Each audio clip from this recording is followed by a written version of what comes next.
और आपको बता दें, ईरान में भारतीय नौजवान अगवा हुए थे और अब जो खबर आ रही है उसके अनुसार ईरान में अगवा हुए भारतीय नौजवानों के मुसीबत में पड़ने के पीछे भी पाकिस्तान का हाथ है।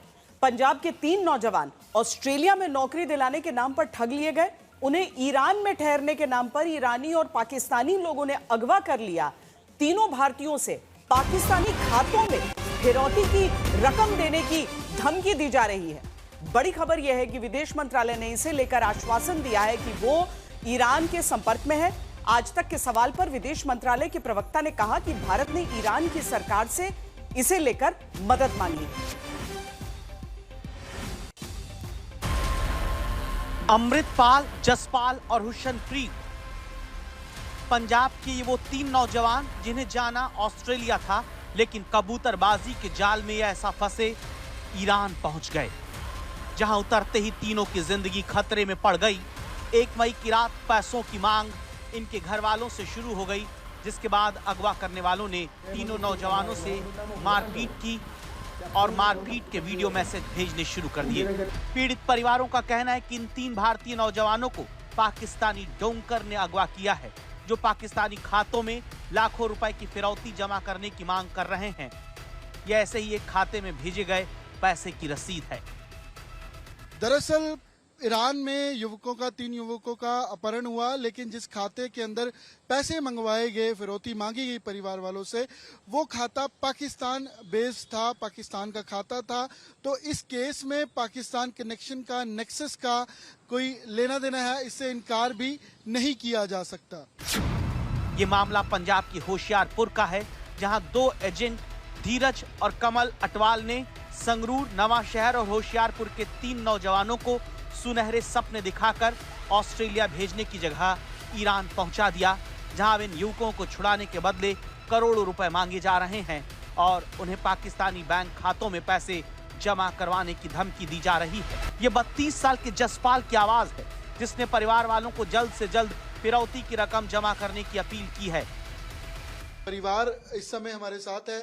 नवांशहर का ये लंगड़ोआ गांव है, जहां के परिवार के लोग आप ये देख रहे हो, इनका बेटा था, किसी का भाई था, किसी का पति था। 3 महीने का बेटा भी पीछे इंतजार कर रहा है कि कब उसके पिता आएंगे। मेरे भाई को पहले दुबई में भेजा गया 1 महीने के लिए।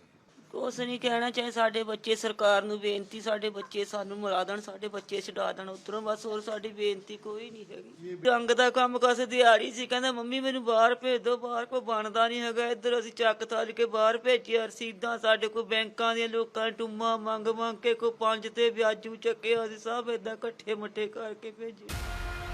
पीड़ित परिवार का कहना है कि उनके बच्चों को 1 मई को ईरान में बंधक बनाया गया।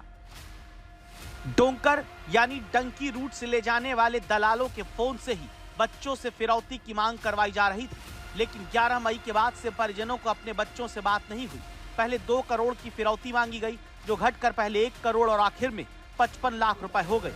पीड़ित परिवारों से पाकिस्तान के खाते में पैसे देने को कहा गया, जिसकी रसीद ये परिवार दिखाते हैं। ये एजेंटों की मिली भुगत है ना सर। उन्होंने फिर बाद बोल दिया कि दुबई से इमीडिएट उसकी फ्लाइट जाएगी सीधी डायरेक्ट ऑस्ट्रेलिया के लिए, वहां स्टे होगा, आप ईरान में रुकोगे, 6.5 घंटे एयरपोर्ट के अंदर रहोगे।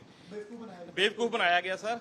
वो ऑनरेबल कंट्री है ना ईरान, वहां पर उन्होंने रोक कर बाद में वहां पर कटनाइव करा दिया। जो टिकट करवाई हुई थी, जो दुबई से सिडनी की करवाई हुई थी, वो भी एक ऑस्ट्रेलिया में अमृतपाल नाम का व्यक्ति है, वहां से पता किया है। उन्होंने पैसा ले लिया, जब पहुंचे ना ईरान तब ही कैंसिल मरवा दी। इसलिए पता चलता है कि जो अभी आप क्या मांग कर रहे हैं कि क्या हम भारत सरकार से, पीएम मोदी साहब से और पंजाब सरकार से यही मांग कर रहे हैं कि हमारे बच्चों को सही सलामत जहां अपने वतन में। पंजाब में कबूतरबाजी का ये कोई पहला मामला नहीं। अमेरिका से अवैध तरीके से रह रहे भारतीयों की वापसी के बाद ये मुद्दा सुर्खियों में आया था। सरकार की तरफ से इसे लेकर जागरूकता का दावा भी किया गया। फिर भी होशियारपुर में 2 एजेंट ने मिलकर 3 परिवारों को ठगा और वो आराम से भाग गए। इस मामले में ट्रैवल एजेंट की भूमिका पर भी सवाल उठ रहे हैं, क्योंकि जब फ्लाइट ऑस्ट्रेलिया की 2 दफा सीधी थी तो क्यों उसको कैंसिल करवाया गया? क्यों 1 महीना जसपाल को दुबई में रोककर फिर अमृतपाल और तीसरे हुसनप्रीत के साथ ईरान में के अंदर भेजा गया? क्यों वो जानकार ड्राइवर था, जो पाकिस्तानी ड्राइवर बताया जा रहा है, वो जानकार था एजेंट का, और क्यों उसने तीनों की फोटो दिखाकर एजेंट से बात करने के बाद उनको होटल की बजाय अलग जगह भेज दिया जहां से उनको अगवा 1 मई को किया गया।